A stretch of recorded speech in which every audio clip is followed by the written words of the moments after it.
Santapan Harian Selasa 17 November 2020.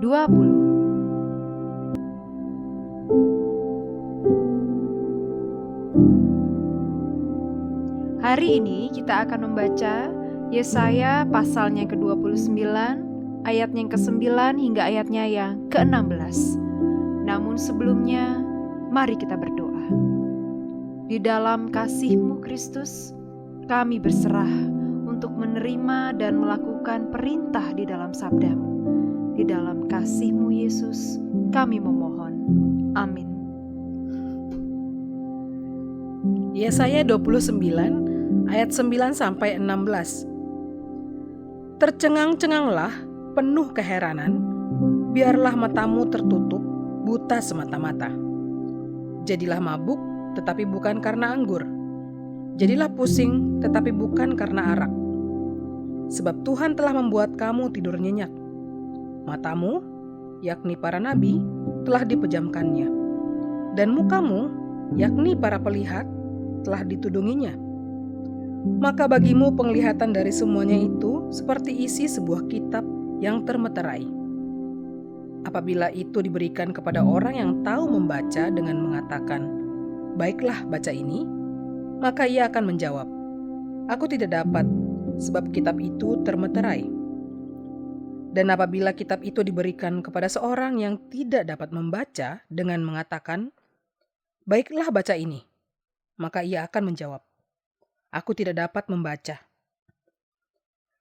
Dan Tuhan telah berfirman, "Oleh karena bangsa ini datang mendekat dengan mulutnya dan memuliakan aku dengan bibirnya, padahal hatinya menjauh daripadaku, dan ibadahnya kepadaku hanyalah perintah manusia yang dihafalkan. Maka sebab itu, sesungguhnya aku akan melakukan pula hal-hal yang ajaib kepada bangsa ini, keajaiban yang menakjubkan. Hikmat orang-orangnya yang berhikmat akan hilang. Dan kearifan orang-orangnya yang arif akan bersembunyi.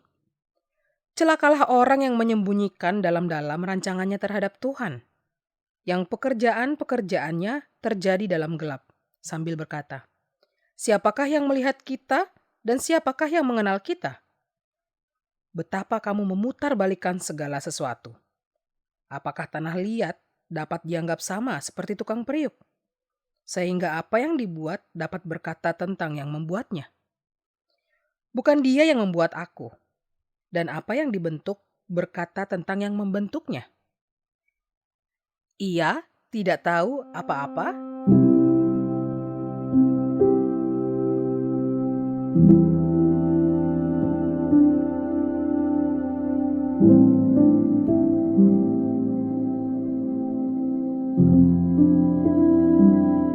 Sahabat Santapan Harian, ada yang mengatakan bahwa lebih baik orang yang mau walau tidak mampu daripada orang yang mampu tetapi tidak mau. Jika seseorang tidak mampu tetapi ada kemauan, maka dia bisa dilatih. Melalui latihan, kemampuannya akan berkembang.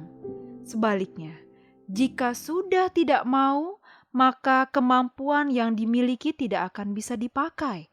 Bahkan lama-kelamaan keterampilan itu akan hilang karena tidak digunakan. Bacaan kita hari ini menunjukkan akibat dari perilaku bangsa yang menutup dirinya terhadap Allah. Mereka memang masih melaksanakan ritual ibadah dan perayaan agamawi, namun hanya sekedar rutinitas. Sebab hati mereka sama sekali jauh dari Allah. Mereka melakukan kejahatan sebebas-bebasnya karena beranggapan bahwa Allah tidak bisa melihat dan bertindak atas perbuatan mereka. Bangsa pilihan itu menutup diri dari Allah dan dari setiap teguran yang datang kepada mereka. Akibatnya, Allah menutup akses mereka dari segala pengetahuan tentang Dia. Nabi dan pelihat mereka tidak lagi bisa menjadi perantara antara kehendak Allah dengan umatnya. Kebijaksanaan dan kearifan lenyap dari antara mereka. Semua itu karena mereka tidak mau membuka diri kepada Allah. Relasi kita dengan Allah juga harus terus dipelihara. Relasi itu akan menjadi rusak ketika kita memilih mengikuti jalan dan kehendak pribadi daripada kehendak Allah. Kita mungkin sangat rajin ke gereja dan bersaat teduh. Namun, bisa jadi kita melakukannya hanya sebatas kewajiban tanpa mengenali maknanya. Pintu anugerah Allah selalu terbuka bagi setiap kita yang mau berbalik kepadanya, mengenal pribadinya, dan melakukan kehendaknya. Akan selalu ada kesempatan bagi kita untuk dipulihkan, sehingga relasi dengan Allah menjadi baik kembali. Selagi masih ada kesempatan bagi kita, jangan sia-siakan anugerah Allah.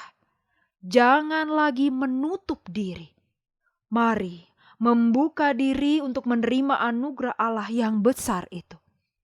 Dengan demikian, kita dapat berharap semakin mengenal pribadi Allah dan mengetahui kehendak-Nya bagi kita. Mari kita berdoa. Kami ingin selalu dekat kepadamu ya Allah. Ajarilah kami untuk senantiasa mengenal Engkau di setiap langkah hidup kami. Di dalam Kristus Yesus, kami bertelut. Amin.